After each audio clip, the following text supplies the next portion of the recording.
Good morning, everybody. My name is Strimtom, and welcome back to the Dungeons and Developer Insights show, where I get the opportunity to sit down with some of the wonderful people from Standing Stone Games and ask them some questions about some of the new content that is coming out for Dungeons and Dragons Online. Now, as some of you may have heard, Fables of the Feywild, the latest expansion, is coming out very soon, as early as November 4th. And so there's a lot of stuff to talk about and a lot of things I want to go over, something of which you'll be able to see in the background right here. Now, I am joined today by Cordovan, Community Manager for Dungeons & Dragons Online, Knockback, a Senior Content Designer, Linabelle, a Systems Designer, Verlin, the Executive Producer for Dungeons & Dragons Online, Steelstar, a Systems Designer, and Torque, a Hybrid Content and Systems Designer. Welcome everybody to the show. Thanks for coming. Yeah, thanks for having us. Much appreciated. Yep. Yeah, thank you. So to give people a little bit of a primer, maybe you don't know much about the Feywild. It's the latest expansion that's coming out for Dungeons & Dragons Online. To get people to kind of understand a little bit, what exactly is like the Feywild? So the Feywild is another plane of existence, and there are two ways of looking at it. One way is to look at it as the opposite of the Shadowfell, so where the Shadowfell is all negative energy and life being sucked out of you and everything is just getting very dull. The Feywild is the opposite. It's the land of emotion and vibrancy. It's also the land of fairy tales. It's where fairy tales come to life. Every folk story from, legend is there. So you'll find things like pixies and satyrs and princesses that may or may not need rescuing, and things that don't normally talk that do, and lots of magic and intrigue. It's a separate plane of existence. It's an entire world unto itself. We are, of course, not doing the entire thing. We're doing a small corner of the Feywild because it's a small corner you're interested in because of reasons. The story brings you there. This is the 5th edition Player's Handbook Feywild. The Feywild is accessible from any D&D world. I could go on for 10 minutes describing how the cosmology works, because the Feywild, in addition to being other things, is also a mirror of the prime material plane, meaning, there's a Feywild equivalent or mirror of Sharn or Stormreach or places like that. We are doing, like I said, a very small corner of the Feywild. We're not doing Thalanis, which is another plane that is also full of Fey, that is specifically related to Eberron lore.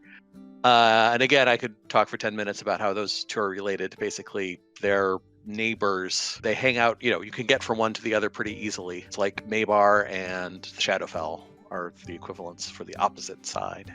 How exactly does that kind of link to Stormreach? What are we doing in the Feywild as players? You'll recall that earlier this year, some hags showed up in the harbor and got up to mischief, and you were able to get rid of them, but you didn't kill them for reals. They just went back to where they came from. And where they came from was, you guessed it, the Feywild. But why do you need to go there? Well, it turns out that the Codex pages, the pages of the Codex of the Infinite Planes that the Gatekeepers have been guarding as you've been collecting them, turns out those pages have been stolen. And it looks like whoever stole it came in along with those hags.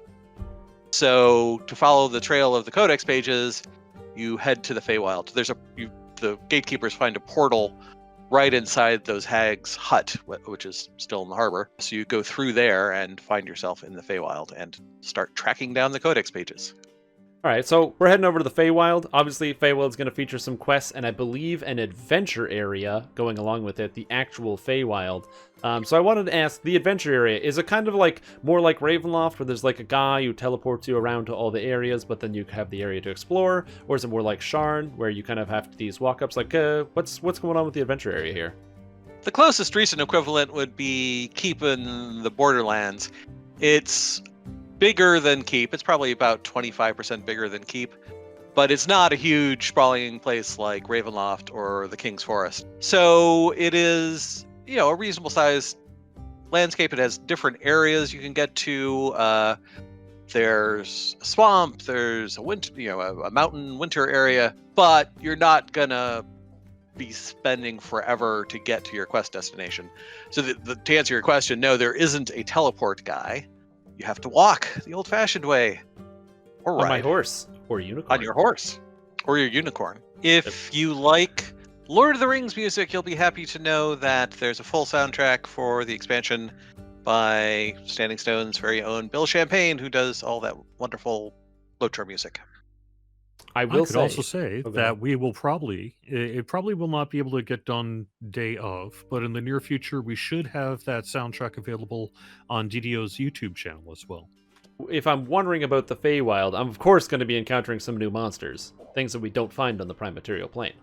Right, you'll be seeing a bunch of new monsters, most famously the Displacer Beast, which is one of the iconic D&D monsters and one of the most notable residents of the Feywild. You'll also meet the nemesis of the Displacer Beast, which are Blink Dog, Kushi, which are elven warhounds, Fomorians, those are giants from the Underfey who have interesting special attacks, Redcaps, who are psychotic garden gnomes, completely revamped satyrs with brand new art and animations, a form of Kelpie you haven't seen before, Pixies, an entire new group of humanoids, unicorns, of course, various other people in new Feywildy outfits, and of course, baked goods. Of course you have to fight some baked goods.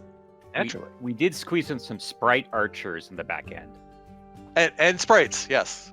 Clearly, once we got past Displacer Beasts, everybody was already satisfied with our answer.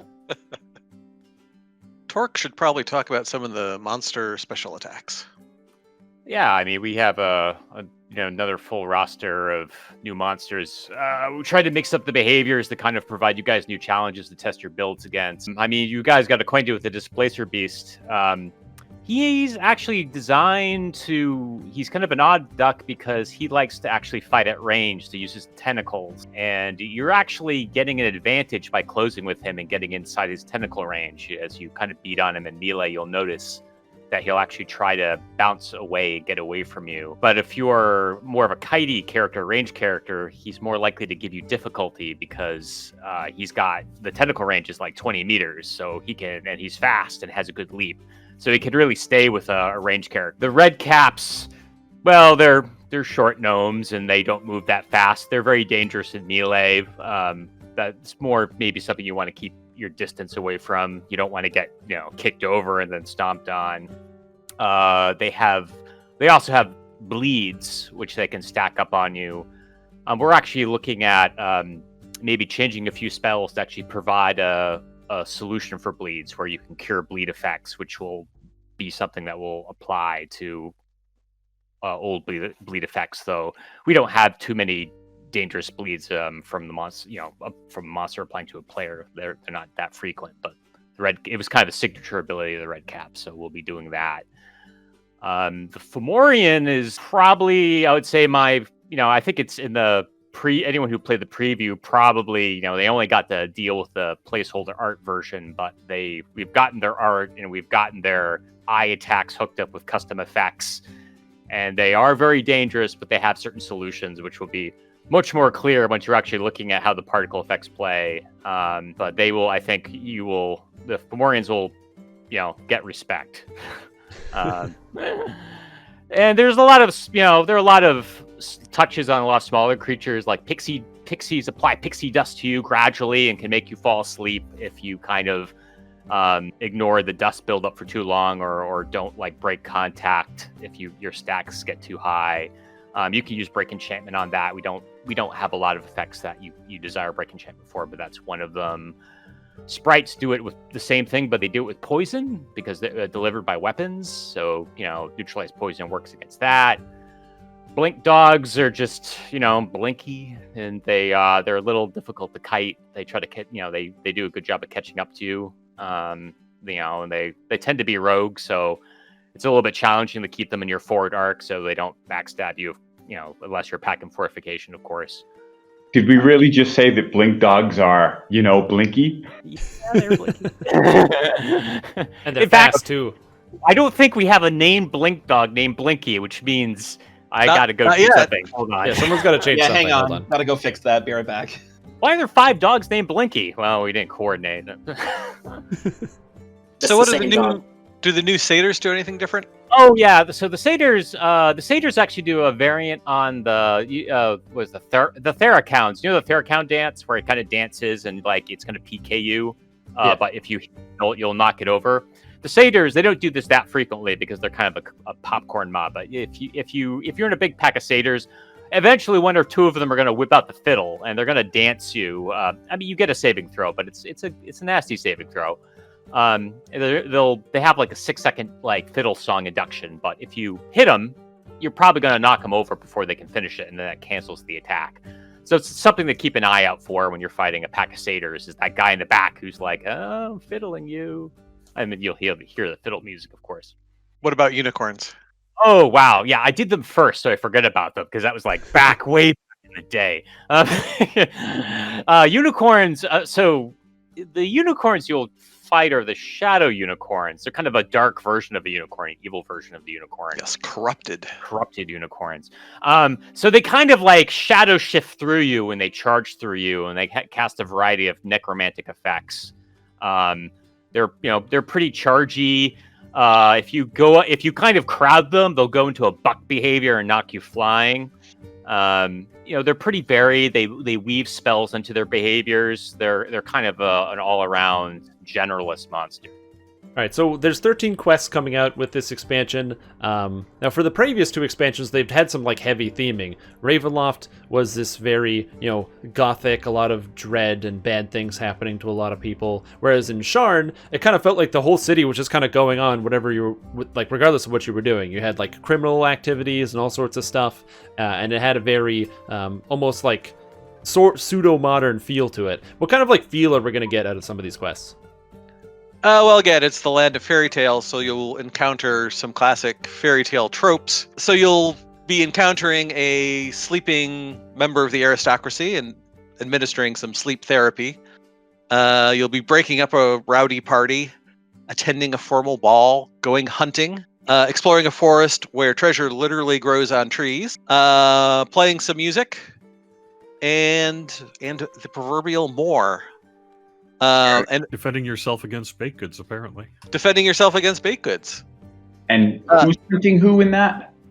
Who's hunting who? You are hunting hags, the hags that stole the Codex pages, and you encounter the Wild Hunt, which is a group of Fey who literally live to hunt. And they are strangely willing to help you hunt this hag. Ravenloft was horror, and Sharn was noir. And like I said, these are fairy tales. So, you'll meet strange otherworldly beings, and sometimes they will do something funny, and sometimes they will do something terrifying, like the Redcaps. It's more of a tone of wonder and enchantment rather than, oh my god, the world sucks. Which was Ravenloft. I agree. One of our goals was that this had a certain gravitas, awe, and a wonder, and that yes, there are things that will delight you, but there aren't annoying, silly things all over the place. Maybe occasionally. I'm not saying that there won't be anything, but the whole thing should give you a sense of wonder. Like when you go in and you can see some of the landscapes and the giant castle and stuff. It's really, it won't seem silly all the time. I would say we borrowed from Tales Grim a bit on some of our fairy tale aspects. So, like, some of our fairy tales have a little bit of an edge to them.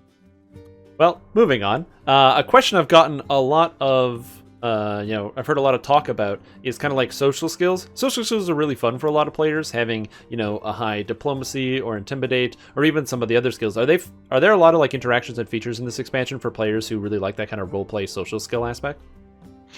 Yes, there's a bunch of quests where you can socialize and have impacts on the quest using your social skills. As I said, 2 of the quests involve social gatherings. One is a formal occasion, and the other is considerably less so, it being a party conducted by satyrs. And there are other places where social skills play a role in different dungeons, or other skills as well.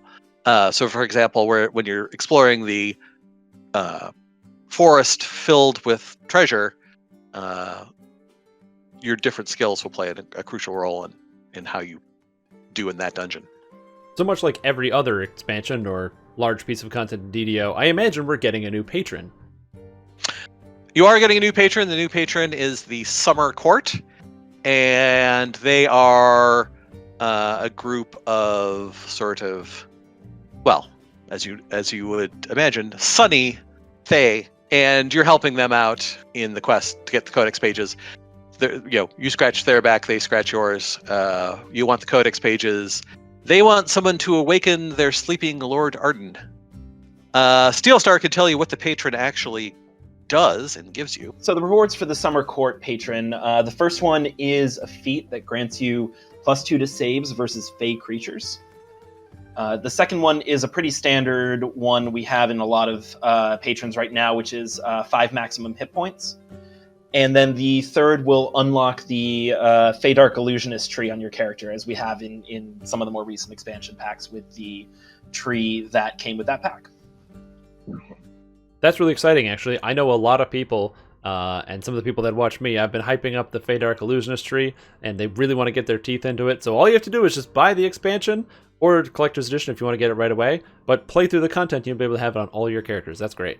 Now, as far as some of the quests go, a big complaint that a lot of people had about some of the quests in Sharn is that if you didn't do all of them in the right order, you couldn't join your friends or pick up halfway through. Is that going to be similar here? Will you need to do the quests in a specific order, or are these quests going to be kind of more freeform where you'll be able to redbox quests if you need to?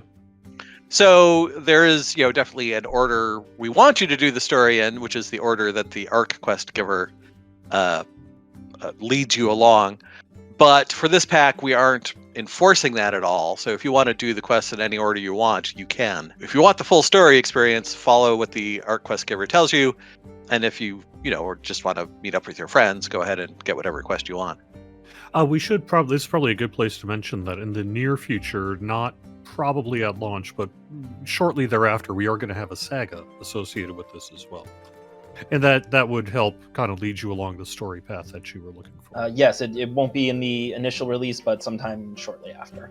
And then my last quest-related question, are we going to have walk-up quests in here, or are all the quests going to be found like in town?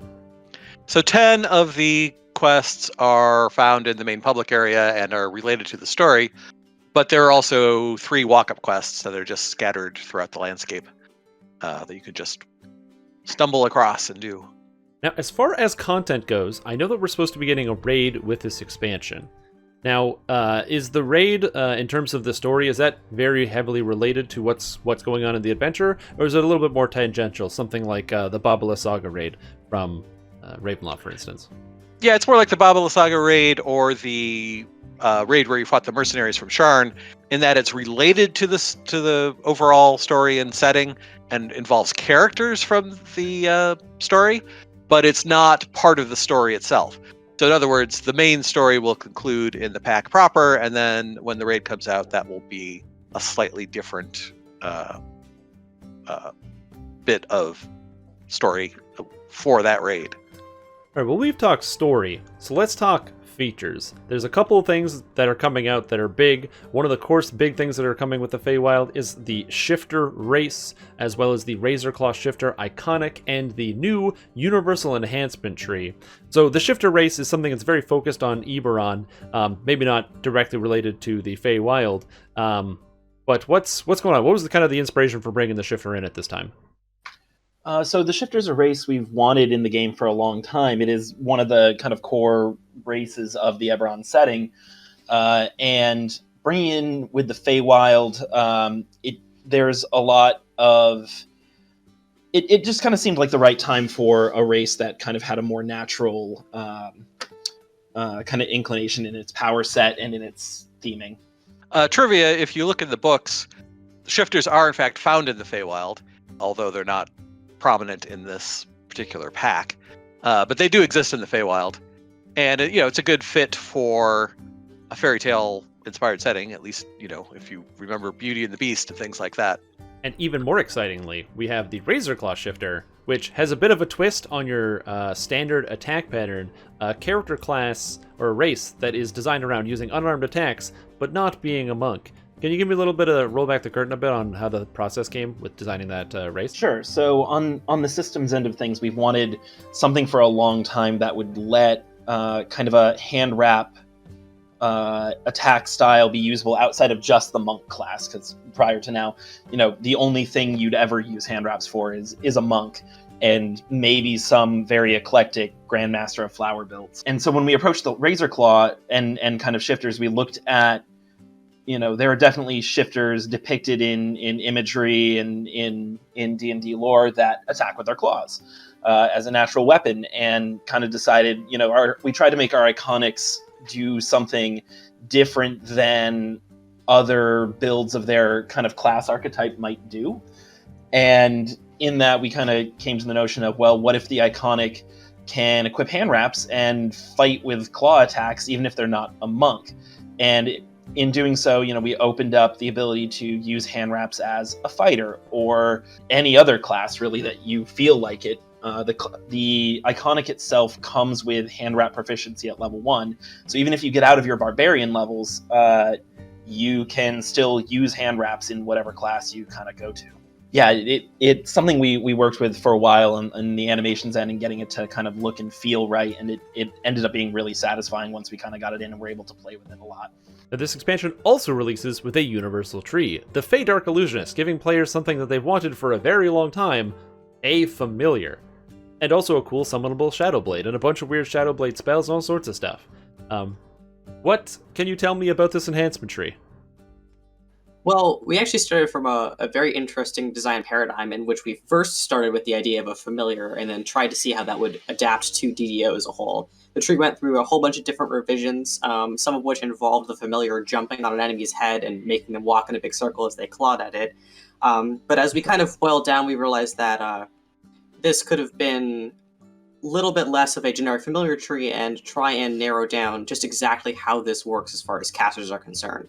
From there, we kind of determined, well, there's a lot of different spell schools, some of which have been less represented, and thinking about it, the Feywild is a realm of illusion and mystery. What if this were an illusion caster tree, and then we could narrow the familiar list to things that are like more illusion-y, like a white cat as if you were a magician. A quick follow-up I had with this one. One of the things that a lot of people will find interesting after getting their hands on this and seeing all the focus on illusion is that there aren't a crazy high amount of illusion spells in the game. It's actually less represented than divination, one you can't specialize in. Is there any plans in the future to continue along the illusion path to help these Feydark Illusionists? So yes, there is, absolutely. That being said, we made the determination pretty early on that if the illusion school as a whole needs more building up, we can certainly build out this tree to help you capitalize on it, but additional spells and support would not necessarily be tied to the illusion tree. So any additional thing, like as far as spellbooks are concerned, would just be in the general spellbook. But yes, we have some long-term plans to broaden out the spell school. Generally speaking, I think what Illusion needs is they just have a very hard time dealing damage compared to a few of the other spell schools as a whole. And in pen and paper, when the Illusion school needs to deal damage, it is inextricably aligned with shadows as a whole, like Shadow Mastery and Conjuring Shadows and Nightmares. So there's a lot of fun design space we can dig into. I think keeping the Illusionist tree very narrow as a whole about Shadow Blades and Color Splay, I think was a good idea, and we certainly have long-term plans to expand the Illusion School afterwards to help people capitalize on it. So we talked about the new stuff that you get when you buy the expansion and other things. But there's actually something coming for every single player, whether they buy the expansion or not, that I think is very, very exciting. The whole Augment Revamp. That's going to change up all the augments that we got, whether you have augments already, new augments you find, and new ways to get special, unique augments. For those that have never heard about this, all of the augments, even if they're in your gear, once you pop them out of your gear, they're going to be updated to the new values and new ones you find. Can you guys kind of give me a little bit of information about, what went along with the decision and kind of what some of the design goals were with the change in system? Yes. Oh, sorry, go ahead. I was just going to give some early background about kind of how we got to needing a augment change in the first place. So our existing augment system was kind of archaic in a lot of ways and had some serious issues both in like how we could develop it, as well as concerns about size and performance. And looking at that, we knew when we wanted to approach augments again, we really wanted to start from the ground up. Yes, so as part of this augment changeover, I had to spend some pretty significant time delving into just what made the old augment system tick. So as a bit of a fun fact, right now the entire augment system, like the old one that's currently in the game that's going to be changed, is actually a series of 2,271 individual Eldritch recipes within its 186 individual Eldritch containers. So every single time we would make a new augment, the system would get exponentially more weight upon DDO as a whole. And we realized that it had become a little bit unsustainable, so we went back to the drawing board and say, let's see how we can examine this with fresh eyes and build a system that is scalable outwards that we can iterate upon faster. And we settled upon a system that is built upon how Legendary Greensteel works. So now with this new system, rather than double-clicking an augment and dragging an item in, you will drag an item to the augment button, that is where the Legendary Greensteel button was and is, and you can drag your augments into the visual slots. So you'll be able to see like which slot you have by color, and there's a fancy new tooltip drop-down thing as well. And it's just so much more simpler for players to actually see what is slotted, and rather than being in the effects list of an item that gets condensed or uncondensed, it's going to have its own little color-coded little block area, and you can see which augments are where and what slots they're in. And on our end, it's so much better for us to work upon. Before, making a new augment was an all-day task, and even then, there was always that little bit of guilt that we're contributing to what might be a larger problem. And now making a new augment has gone down to making a new filigree in terms of time. It's way, way, way faster on our end, way, way, way easier for players to use, and hopefully this new system is players just really enjoy it. Yeah, and in that process, we were able to readjust a lot of numbers to fit more with how DDO tends to scale things currently. It's the old augments matched a lot closer to where things were in Shadowfell Conspiracy, and the new system ought to be a lot more numerically similar to items you see now. Yep, you're also able to bring out a whole bunch of new stats, I believe, of the augments that appear in leveled lists, such as, for example, sheltering or hit points. We were also able to bring out tactics bonuses in the three main channels: attack and damage, spell penetration, and just trying to fill out people's gear sets. And that's not including the new fancy named augments that will drop exclusively in Feywild content. Yeah, I was just about to say, not only are we getting all the revamped augments and new basic augments, which I know a lot of people are excited about, especially some of the tactics ones, which can be hard to fit into your gear, but on top of that, there's new named augments that are dropping exclusively in Feywild, with all sorts of really powerful abilities, like a heroism augment, if you're looking for having that stat always applied to you.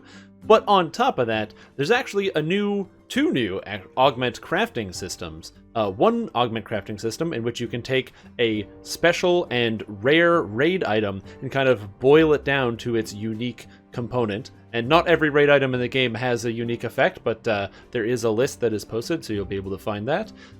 But you can kind of pull a unique effect on an augment, like getting improved destruction as an augment. Or even better, there's another system where you can take important items from important raid sets and then boil those down to turn them into set augments that give you unique stats, like an artifact bonus to strength when you slot it into an item, or even more sneak attack damage. What was kind of the inspiration that came behind this decision? Because I know a lot of people are really excited about this system long term. Well, of the two systems, they both had slightly different impetuses as far as like how the design space kind of got cordoned off. So usually when we do an expansion, we have brand new shiny gear that you're really going to want to get, and it often ends up replacing the majority or almost like actually all of your gear set. So for this one, we tried to say, well, let's take this theme of change and wonder and all this mystery and say, what if we could change fundamental aspects about an item, such as a set bonus? And so we ended up with these set bonus overrides or set augments. And as far as flavor is concerned, I think it fits really well with the Feywild being able to like change and mutate things. But as far as gameplay is concerned, I feel like this fills a very important niche when it comes to endgame gearing. Basically, as far as endgame is concerned, there's a lot of emphasis on set items versus non-set items, with the expectation that if an item is in a set, it takes precedence over items that do not have one. And so we started thinking, what if there were just a way to make any item into a set item? Now, you can't put a set augment into an item with a set already, and you won't get both. You'll only get whatever is in the augment, and if you slot more than one of the augments into the same item, only the last slotted will apply. Like these are overrides, they're not in addition. That being said, if you were looking for a way to bolster some of your gear to fill out a missing stat, or maybe the item set that you're using doesn't quite fit your goals, this kind of lets you bend those rules just a little bit and turn items that you would have a hard time justifying because, well, they're not in the set, well, now they can be. As the other one is concerned, this is a system we want to really expand upon long term. As our raids get released, and sometimes they release really awesome items, but then, like for example, the items from Caught in the Web are super iconic, and everyone knows what they are, and they're fantastic. And it can be really hard to let those go. Players right now, they don't spend a lot of time at level 25 or level 23. It's not the level cap anymore. But at the same time, it's really hard to let go of your Seereth or your Nightmare. And this is, like, to a lesser extent also happens at cap. And we started thinking, well, what if there were a way to take those items that you fought so hard for, and rather than just having you throw them away or feed them to the sentient item, what if you could evolve them forward? You could take the soul of that item and move them on to something else that you could use, that you could show off and say, well, it took a long time to earn it, and check out this cool augment that I got, that I could put in my new sword that I've got from this other pack that fits my build just a little bit better. And the system also scales outwards. Like, we're releasing with a list of 12 or 13 items right now, but I actually do have a very strong intent to, over time, add more and more items to this list. They won't all be at level 30, because there's a lot of very awesome gear that's at, like, the mid-epics or the early heroics and stuff that I think would be just phenomenal to be able to carry forward. But ideally, I'd be able to hit all the highs and say, well, this item is, really iconic and you like it a lot. Here's a way for you to bring it forward with you into your new gear set. Regardless of where the game goes in the future, this is way easier for you to hold on to and way easier for you to use than a full item. So I'm really excited about where that can go. I think it's a really positive, fundamental change to, like, if you have a cool item, it's yours and you can take it forward with you in a new way now. Yeah, I'm a sucker for item nostalgia. Like when you earn an item, being able to kind of move it forward.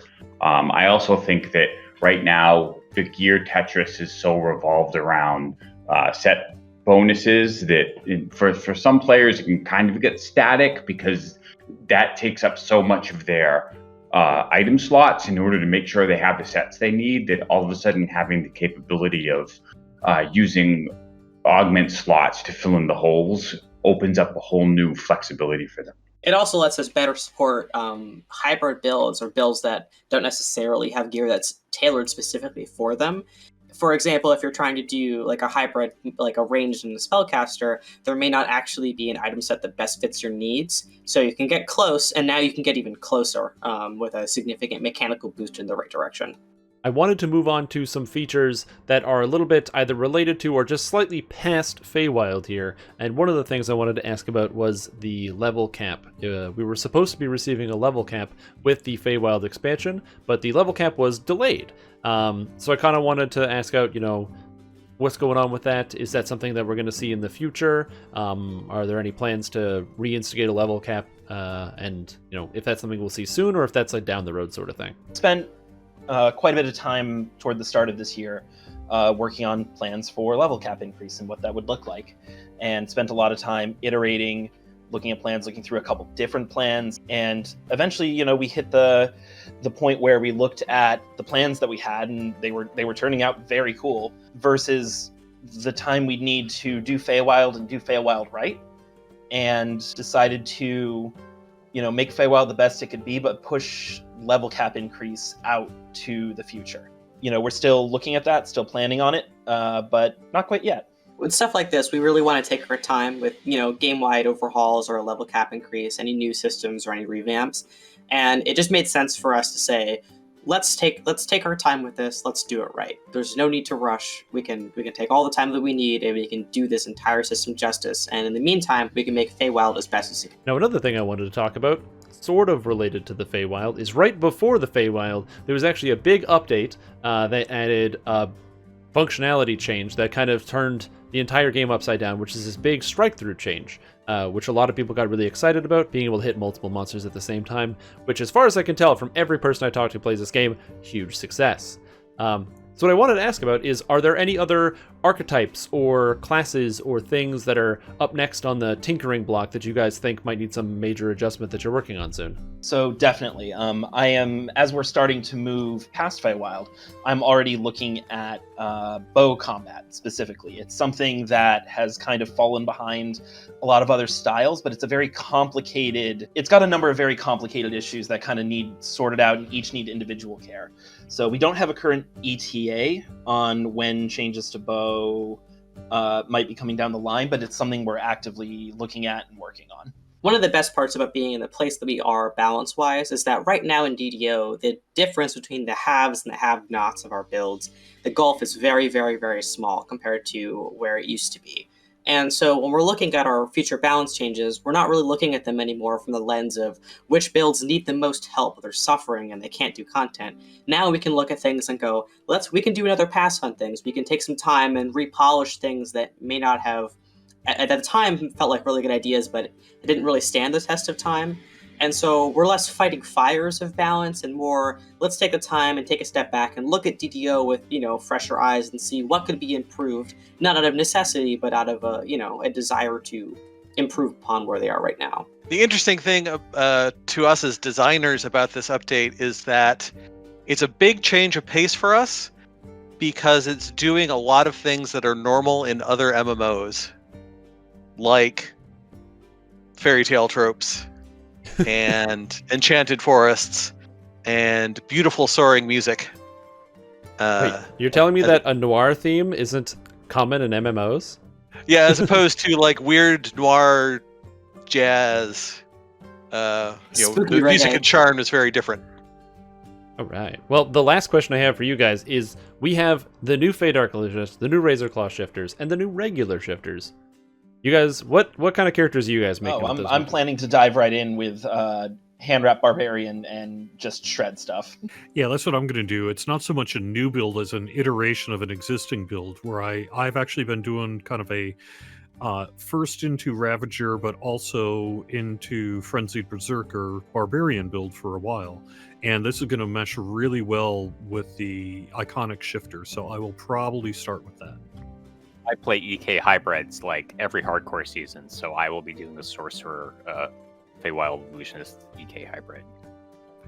Oh, for internal play days, I was using a build that I might bring over to the live servers, which was a Drow Paladin with Feydark Illusionist using the short swords that you can make out of the tree.